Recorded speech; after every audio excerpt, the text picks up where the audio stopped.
got the bedding and I stretch before I wash my face. To survive, about to take him to another place. And she said I'm Superman to a Lois Lane. Side again, no wise enough, then ain't to clear the way. You gotta go, but to achieve it, you gon' need some faith. I'm trying to reach the top. Welcome back to Off the Bench. It's your boys Jorge and Roland. And as always, this episode is sponsored by Diplomacy Clothing. Negotiate with style with Diplomacy Clothing. It's pay me season. Make sure you get your shirts and shorts from Diplomacy Clothing. Find them on Instagram at Diplomacy Clothing. All one word, spelled as it sounds, Diplomacy Clothing. They are restocking as we speak, so get your clothes right now. Roland. Khabib is 2 wins away from retiring the way his father wanted to retire. 30-0, undefeated. And he has a fight scheduled already for his possible 29th fight. But who do you think will cap it all off for 30-0? That's a tough one, George. I mean, when you look at the lightweight division and you think about the people who Khabib already had beaten, you're kind of like, well, let's throw the facts out there now. You know, he's fighting Justin Gaethje next to unify the interim and the world championship he carries, which is going to be a great fight. I don't think anyone thinks otherwise. But here we go. If Khabib gets past Justin, the question, like you said, becomes, who does he fight for that 30th fight? Now, there's a bunch of people you could throw out. You could throw out Tony Ferguson, who is scheduled to fight this guy on several different, occasions. And for whatever X reason, it just has never happened. So Tony Ferguson first comes to mind, and you're like, okay, yeah, I can get behind that. You can sell that. You can market that. The most glaring name going to become Conor McGregor, just due to the, horrific and disgusting, but yet entertaining and exciting feud that those two had. Conor would make sense. But then you can go, you dive a little bit deeper into the pool of lightweights. But what I am hearing, George, which I'm sure a lot of people are hearing, is we're talking George St. Pierre, GSP, coming out of retirement to fight Khabib, and what would it be? The 30-0 fight for Khabib's career. Wow. GSP coming out of retirement. That's money right there. And I was gonna say, I would vote for Conor McGregor, but you bring up GSP, you bring up the UFC legend. That's main event money right there. GSP against Khabib, and it could be a short fight for all we know. Khabib could just murder him in that ring. We could see a horrific accident happen, and I don't mean that in any slight. But I mean, Khabib is going to annihilate GSP if that's the case. Matt Mole. Yeah, he met Mole. He might. And that would be one hell of a way to cap off a great career by Khabib. Hall of Famer. Hall of Famer. Just retire by defeating a Hall of Famer. Just set your footprint on the UFC, just brand. Make sure you come out as... And I forget, who is his next fight before the 30th? Justin Gaethje. Now, Justin Gaethje, I could see that. He could win that within the first 2 rounds, for sure. No disrespect to Justin Gaethje. No disrespect to Justin Gaethje. I totally agree. I don't think... I mean, Justin Gaethje, great fighter. I think if Conor couldn't beat him, when Gaethje and Conor had a similar style, I can't see how, Gaethje would beat Khabib and Conor couldn't do it. So, I agree. I think with GSP, that's him fighting a Hall of Famer in his final fight. With Conor, though, I would love to see that fight just because there's such a rich history between the two guys. Just that whole fierce rivalry to go out like that, to beat Conor McGregor one more time, and retire and make sure that Conor has no say at the end. And Conor, he's a trash talker. He's the best trash talker in any business right now that I can say. But I got a question for you, George. Since we're on the Conor train here, what would happen if Conor was to go out there in that 30th fight and actually beat Khabib. And I'm not talking beat him. I'm talking like knock him out. Like he puts him out. Wow. Like, would Khabib then reconsider that 30 mark as the career ender? Would he want to do that a third time? You know? I'm not sure. I mean, you and I both know that Khabib, he wants to retire the way his father wants to retire. 30 fights, undefeated, yeah. and just go out on top. But if Conor gets the best of him and gets that, because the thing with Conor is that he's one punch away from knocking you out. You give him that one opening, and he will. That left hand, man. Out. He'll clean your clock. He always has a puncher's chance. And if if you ask any fighter, it's the most deadly. That's the one thing you don't want to fight. You don't want to fight a guy who is one punch away from ending the whole fight. And that's why I'm a big fan of Conor McGregor, just because he's that one punch away. Don't give him any openings. And when I watch UFC fights, I always try to find the opening, especially when the opponent is trying to bring you down, get you on takedowns, because at one point you're going to be vulnerable trying to go after. Yeah, it's just shooting. Yeah. If you're trying to shoot for takedowns, you're going to be vulnerable. You're going to have something exploited, and Conor McGregor excels at that. He excels at finding those exploitations, those holes in your game. Yep. But if Conor beats Khabib, that's going to infuriate Khabib because no longer undefeated. So, you can't retire now. You're 29-1. Yeah. I don't think Conor will love it all that much more, man. I don't think that first loss to Khabib would bother Conor one bit. It would be like, Conor would have all the clout in the world and say, I ended his 30th fight. I gave him his first loss, and now I kicked his ass into retirement. If Khabib ends up deciding to retire after losing. Now this is just huge speculation. Yeah. Of course, this is all speculation. We can only assume these things. Now, I'll throw another curveball at you. If Justin catches him with that one punch slip and ends up finishing Khabib, how does that throw off Khabib's retirement plans? If Gage pulls off the upset, GSP isn't the 30th fight. No, I'll say that right now. GSP is not the 30th fight. He might call a guy like Conor McGregor and try to get that fight out of there. Try to find someone just to beat the living shit out of. Oh, for sure. These last two fights. He might try to get Justin. If he loses any of these two fights, I don't think he's going to retire. I think he's just going to be furious that he let one slip because right now it's the last two fights of his career, as he's calling it. Yeah, lost his father early in the year. There's that. A lot of people are arguing he's coming back too soon. You just lost your father. He was in your corner for every fight. He was your manager. He did everything for you. And he said he flat out said, "I owe Justin this fight. Justin's going to get this fight. I want to fight before the end of the year. So, I want to get 2 more fights in. I want to retire 30. Like my father planned." And, you commend the guy for that. You definitely, you look at him, you be like, man, like, I can honor that, But like you said, at any point, that it's not like Khabib's going out there and he's fighting the bottom of the heavyweight division. He's going to be fighting the number one contender in Justin Gaethje. The top of the card. Yeah, and you could argue GSP, who had never fought in the light heavyweight division before, which is fair. Mm-hmm. But we're still talking about a UFC legend, a Hall of Famer himself.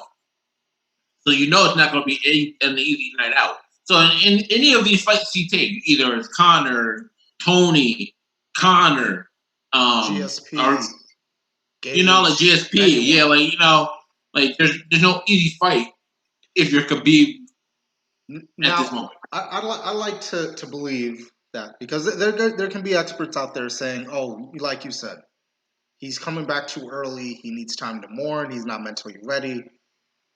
I think Khabib's definitely a type of cat, a different breed of cat. He is. That would grab his father's death and just be hugely motivated, highly motivated. Sure. For sure. If not for the 30th fight, for this fight. So that's why I'm more concerned with the 29-0 fight versus the one against Gage, because I think Khabib's just going to be motivated. He knows his father's going to be looking down on him. I think this is going to be a dangerous fight for Justin Gaethje. And Gage, I hope Gage took out life insurance, because it's not going to be a good day for him. Nah. I think the Mauler, Khabib, is going to go out there and just ground and pound and wear him down. And I mean, you're not going to allow Gaethje to get a shot off, to possibly put him down. I think Khabib from the grip is just going to go out there and take him down and wear him down and ground and pound him just to absolute defeat. And like you said, I'm not worried about him getting past Gaethje. And this is, like I said, no disrespect to Justin Gaethje. Great fighter. Deserves to be in this opportunity.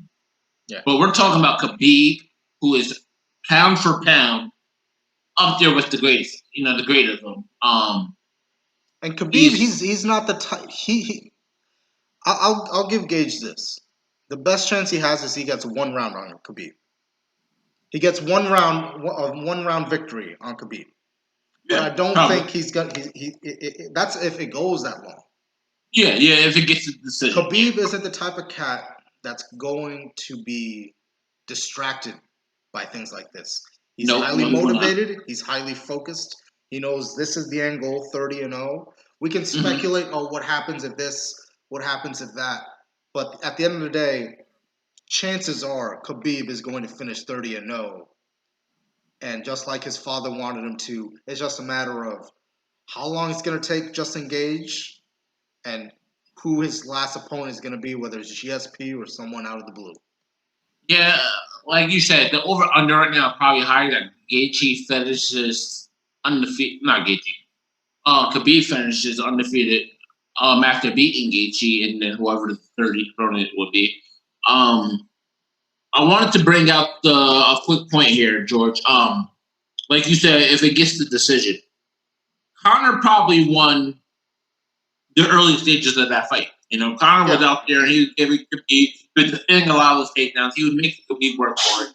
He called Khabib with a couple of nice hits. That Khabib. I think Khabib had the mentality in his head early that maybe I'll try to bang the guy. I'll see what his power like. And then he felt the Conor hit, and he was like, on second thought, we're gonna take this to the ground. And I can see the same thing being the same thing when he fights Gaethje, where he'll probably fill it out, see what Gaethje's power is like. Because a fighter is always, no matter if you're a grappler, Muay Thai fighter, a striker, whatever your style is, you're always gonna wait to fill out your opponent. Test their shot, see what it's like. You're gonna take one and you be like, okay, they're strong, and then you'll make your adjustments accordingly. I think Khabib's that kind of guy. He'll go out there, he'll feel Khabib, Justin Gaethje's power. He'll see, okay, all right, maybe if he feels he can withstand a couple of those shots, he'll look to bang a little bit more. But I think once he gets tagged up enough, not to discredit Khabib's boxing at all. But he's not really a striker. You don't look at Khabib and you think striker. You look at Khabib, he's known for taking people down, wearing them out, and that's Khabib's game. He's never gonna wow you with like stand-up striking. That's not really his game. And if in light heavyweight, with them having so many great boxers and strikers, I don't think he'll ever have a chance to exploit that. But I think it's more likely Khabib finishes 30, than he doesn't finish 30, But I'm not going to say it's going to be easy 30, He'll definitely work for these last two wins. That's for sure. I mean, Khabib, great fighter. It's going to be a great fight while we're still recovering from COVID, getting out of quarantine, getting back into the reopening phases for some of us. But whilst the past few months have been going on, a war has been branching on Wednesday nights. Yes. A war started by NXT. Now, you see, Roll, All Elite Wrestling, they didn't want to go on Wednesday nights. They didn't want to, from their inception in October, they did not want to have their shows on Wednesdays. They had initially copyrighted Tuesday Night Dynamite, which would have been an amazing name. as great as Wednesday Night Dynamite. The problem was they signed with TNT. And of course, Mm-hmm. as we all know, TNT has Tuesdays and Thursdays for NBA. And I don't care if you're Vince McMahon or God himself, you are not putting wrestling over basketball. So AEW from the get go are like, fine, TNT, you'll give us Wednesday nights. At least you're giving us a primetime night. Thank you. We'll take the deal. Ratings have been going up throughout the tenure, throughout the first initial year, so much so that TNT extended them for another 2 years. Vince McMahon decides they can't win Wednesday nights. We're going to bring NXT to the USA Network. At first, this was a brilliant idea because NXT was providing week after week great storylines, great matches, the better the product, all leading into great takeovers. The problem now is that you're on USA Network. It doesn't even matter that you're there that you're filming for 2 hours. But now, instead of doing what you were doing, what AEW is doing right now, you are just having shows to fight a war that you're fighting with yourself. Because if you watch AEW Dynamite, they are booking week after they're booking weeks in advance. They will say, "Oh, today we have this." They'll advertise on Twitter, wherever. This is the show we have for you this Wednesday. You watch the show on Wednesday. They say, "Oh, we have this coming up for you next week. We have this coming up for you from 2 weeks. We have a pay-per-view in a month." And they're building every show builds to this one event. If we have Fighter Fest on this Wednesday, the next 2-3 weeks of the shows are going to build to that one event. If we have a pay-per-view on a Saturday, all these shows leading up to that pay-per-view are going to build towards that pay-per-view. They're not writing or booking shows week after week. And that's why this whole Keith Lee relinquishing the North American Championship is dumb as hell. Because they clearly, and if you watch the NXT show in which him and Adam Cole had that great match, you could see the banner of Great American Bash with the old WWE logo taped over with the NXT logo. That's how last minute this is. They didn't plan this. They didn't plan to have a 2-week Great American Bash show. But you know what? Who did plan something? AEW saw, well, we can't have our pay-per-view Fighter Fest. We can't have fans in attendance. So we'll just give the fans a pay-per-view level show on TNT for free. We'll build the weeks up to those 2 weeks. And if someone gets positive of quarantine of COVID, like John Moxley's wife, Renee Young did, then we'll just work around it. Because they're not worried about having to gain the viewers on that one show. And now that when NXT came out with Great American Bash, they're out here throwing everything at the wall except the kitchen sink. They make this whole match where it's champion versus champion, winner takes all. Keith Lee wins. Great moment. He's a double champion. What did they do no more than a week, 2 weeks later? You watch that NXT after Great American Bash? Why are you going to watch? Why are you going to watch NXT the next week? It's not a pay-per-view, so it's not like you missed something. You watched it for free. Why are you going to watch the next week? And then 2 weeks later, I'm sorry, Roll. I'm sorry. I was just gonna say that I agree. Like, they didn't build anything. Like you said, there's no reason for you to necessarily watch because there's nothing that they're promoting for you to want to watch. You know, you're thinking it'll be a casual NXT event. And no more than 2 weeks later, William Regal comes out with an announcement. And then, plot twist, it's Keith Lee with an announcement. And he says, I worked my butt off to get these championships. So I would be remiss to take that opportunity to challenge for this title to everyone else. It's like, bro, what are you talking about? You can defend both titles. Yeah. There can literally be people to line up to challenge for either title. His whole reasoning made zero sense. And now this whole Great American Bash event that you built up to try to beat AEW in the ratings, which you did. You beat them in total viewers. And I'll get to the whole rating war in just a second. But now that whole show is irrelevant because Keith Lee isn't the North American champion anymore. He just relinquished it. Yeah, you relinquished it. Yeah. And it's like, bro, what was the point? Why should I be invested in your show if no more than 2 weeks later you're just gonna make what I just watched irrelevant? All right. That's a lot to digest. Because George, we had this conversation and I agreed completely. I started off, guys, talking to George earlier, and we was like, why did they like? It's not like we had never seen double champions in the WWE before, because we have Seth Rollins, the most recent one. Most recently Seth Rollins. So we know it's a thing. So NXT is riding the coattails of a Keith Lee, an Adam Cole, Io Shirai. The stars they're mainly pushing. And here were my issue with the Keith Lee being forced to relinquish his title was the fact that it's not like he was NXT World Champion.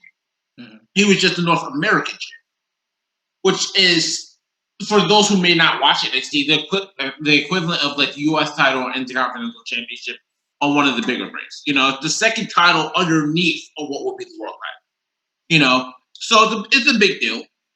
So you have Keith Lee, you can easily make him the big star by pushing, like, hey, look, he's North American champion. He's a champion on the big brand. He's the total package, which is what, when he first came to NXT, George, I know you were watching NXT, but I don't know how many of our audience did, but when he first came to NXT, the big deal was, like, look at a guy, we never seen a guy like him, big like that, moves like that, swift, like, he did, bask in his glory. Yeah, and they shoved that down the throats. That was what we were supposed to get behind. So, they could have easily continued on with that. Which I was saying, we had never seen a guy like this carry 2 championships on 2 different brands the way Keith Lee is. And they could have easily had, now I'm not saying they could have, on a pay-per-view on NXT, like, the next coming pay-per-view for NXT, he could have dropped the title. I would have been fine with it. It was almost to the point where why they forced him to relinquish the title. And they allowed Sasha Banks and Bayley to carry around 2 titles. It's nothing. Let me just say something real quick. Because, Keith Lee is an NXT World Champion and the North American Champion. He didn't have to relinquish either one. But the thing with the Bayley and Sasha Banks thing, like, bro, Asuka had the match won. And this isn't even, it's not Asuka's fault, it's not Sasha Banks' fault, it's not Bayley's fault. This is WWE, their own company's fault. Because they had Stephanie McMahon come out here and say, Sasha, you're not the champion because Bayley wasn't an actual referee. Thank you. At Extreme Rules. But then she doesn't even say, Asuka, you're still the champion because you didn't beat Sasha Banks. Like, we know that it was probably a DQ, so give Asuka the championship back. But no, what do? They say Asuka and Sasha Banks are going to have a match for the championship. If anyone gets counted out, DQ'd, submits, or if anyone interferes, the title can change hands. Yeah. So you're telling me that Asuka is supposed to be the babyface. She's supposed to be the person we cheer for. And she gets a second chance after getting screwed over on the pay-per-view. But the cards are stacked against her again. And they're actually more in the favor of Sasha Banks and Bayley because they can pretty much do the same thing they did at the pay-per-view on TV, and Sasha Banks will win the championship. Instead, what they do? In order to write out Kairi Sane out of the company. Yeah. Right when Asuka had Sasha beat, the video pops up on the Titantron and you see Bayley beating up Kairi Sane. And Kairi Sane yelling, Asuka, Asuka. Well, and Asuka is sitting there looking at Sasha and looking at Kairi Sane, her friend getting beat up, and decides, you know what? I'm gonna go save my friend. I have the match won though. I can easily win the match and then go save my friend. But instead, she goes out and tries to rescue Kairi Sane. But because of these rules that were put into place before the match, Asuka gets counted out and Sasha Banks wins the championship in the most bizarre, just the most disappointing and unexciting way to win a championship. And then that's it for Kairi Sane. She's not coming back. Well, that just goes to show how much the company is really behind Sasha Banks. Because let's be real, they never really showed like they really cared about Sasha Banks. It's been Charlotte or bust for them. I think this is a company that since COVID, even before COVID, I'm going all the way back to when they moved SmackDown to Fox. Their viewership has been going down steadily. And now it's gone below 2 million. Remember when Fox said that they're expecting SmackDown to have 2 million viewers minimum? Yeah. They were at 1.9, I think. Yeah. 1.8. Raw is at 1.4 in their third hour, the hour where everyone is supposed to be tuning in. 1.4 million people. This is a 3-hour show that typically has 3 million people watching every week. And they're down to less than 1.5 million viewers. SmackDown's viewership has been going down. NXT's viewership has been going down. And let's not forget about when the rivalry first, when they first started doing the ratings war was AEW. They moved to Finn Balor to NXT, because Finn's a lovable guy. Everyone's gonna tune in to watch Finn. Let's just move Finn. Like Finn was gonna be the fix and cure to all things NXT rated. It was unfair to Finn. First off, because he didn't deserve to be moved back to a developmental brand as we would deem it to be. And two, that wasn't going to help solve what was already, as you pointed out, a dying fan base. If your bigger shows are already crumbling in numbers, you think the world can't see through your last ditch efforts to put NXT on no longer on just the network and to put it on mainstream cable to try to just boost sales and ratings and stop you from watching AEW. That wasn't never going to stop anybody. AEW is constantly putting out great matches, great storylines, and they don't dump storylines a week into it just because Vince McMahon's like, I'm not feeling this shit. And the creative team is fully behind. It's fully backed up behind the higher ups. They give them the A-OK, like, hey, you guys like this, we like this, we're gonna ride with it. And here's the thing: the wrestlers have a lot more say. But the most important thing that you look in this war that WWE started is that NXT would win the viewers, like the Great American Bash versus Fyter Fest. NXT won the viewers. Yeah. But TNT doesn't care if AEW loses to USA. They care that AEW is above that 500,000 viewer. Yep. And more importantly, that they have the 18 to 49 demographic.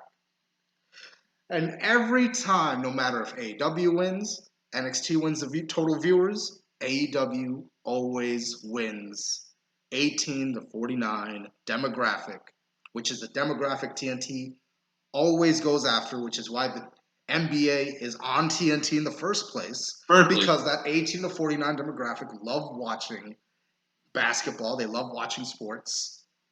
And they are all tuning into AEW. But WWE don't look at it that way. NXT is only dudes over 50. And we could possibly argue that maybe NXT would do a little bit better if they were on a better, maybe NXT should have been the network that's on Fox with the better storylines and the better wrestling. NXT has just died. They've become the third brand where they're just doing. Well, and that's the problem, George. And that's why a lot of people pushed back at the beginning of when we first heard about this. It's because we knew what would happen. At first, it was all NXT was Triple H's brand. It what he developed, and that's when all the wrestling was good. The storyline was great. Everything mattered, even if it was as simple as like people. I've never seen people get behind characters who didn't have championship in the WWE as much as I have seen in NXT. Like Velveteen Dream for the longest period of time was not a champion. Didn't have a championship, but was by far easily the most popular wrestler on the NXT brand. Why? Because they built his gimmick. The crowd loved him, and they allowed him to not only lose early but grow. Yep. You know, like now it's like if you lose in the WWE on any of the main shows, they're essentially buried.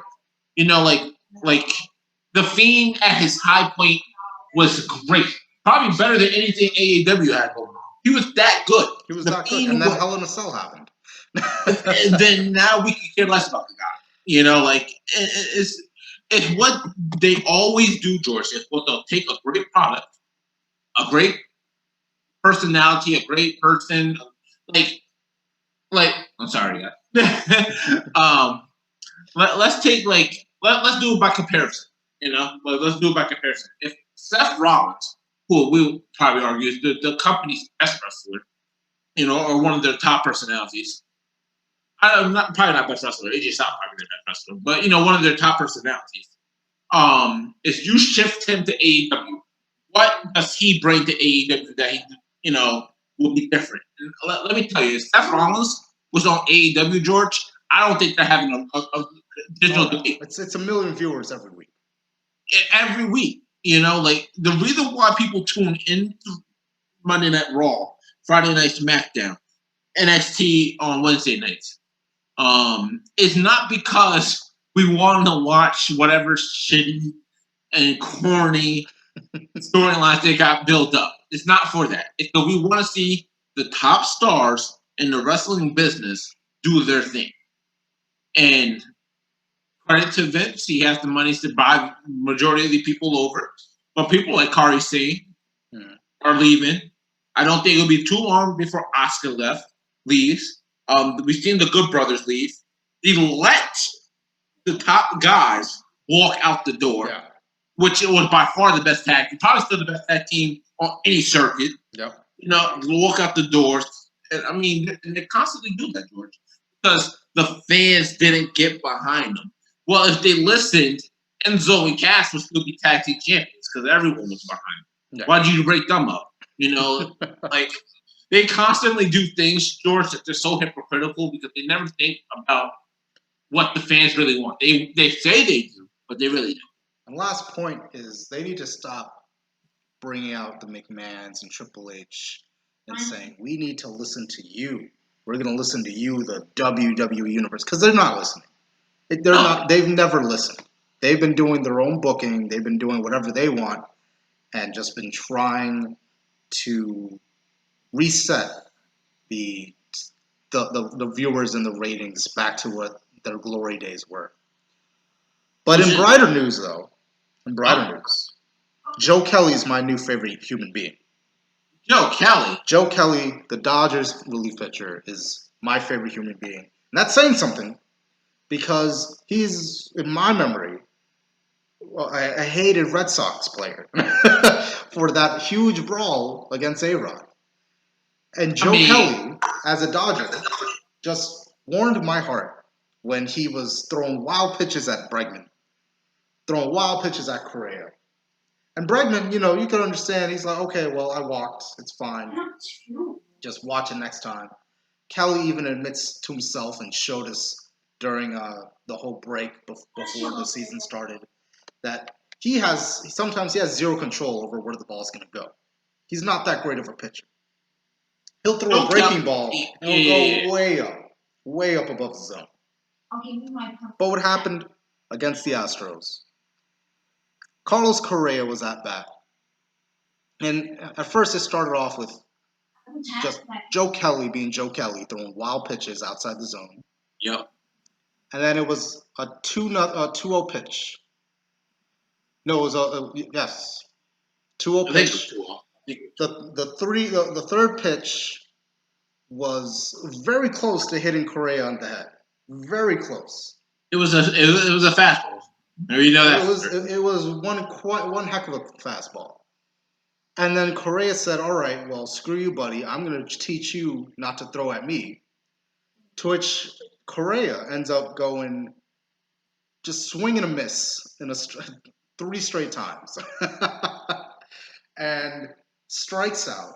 To which Joe Kelly says, yeah, that shit was easy. Maybe you should hit the ball next time.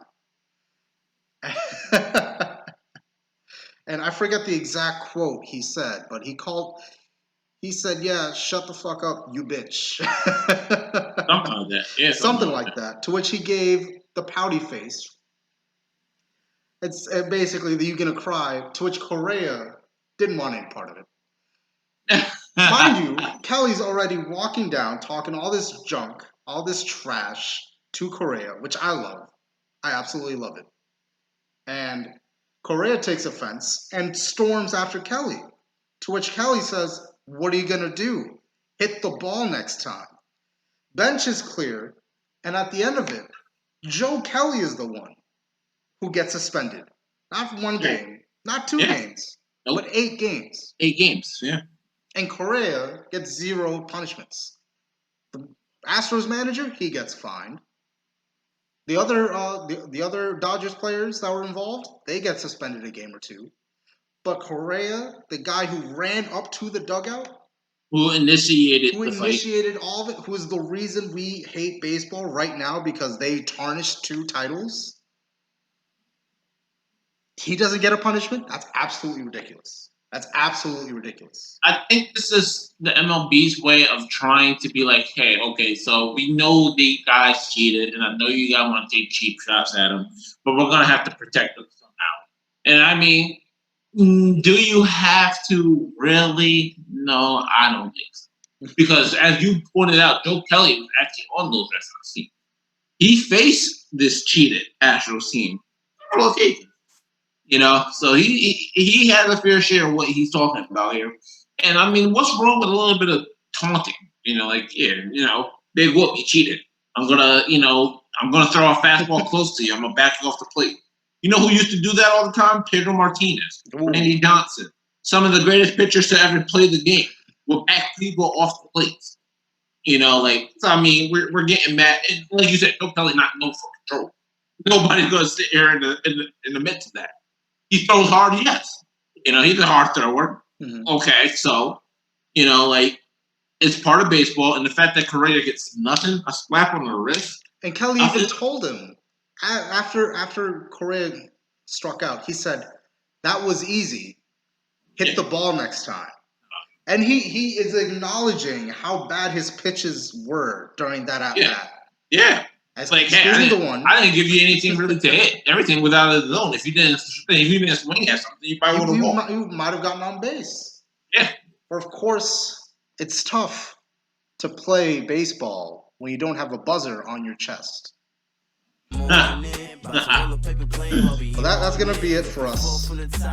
Guys, thanks so much for listening. If you're listening on Apple Podcasts or Spotify, make sure you subscribe and keep up with our new episodes there. If you're watching on YouTube, subscribe, hit the bell icon to stay notified for when the next episodes stay up.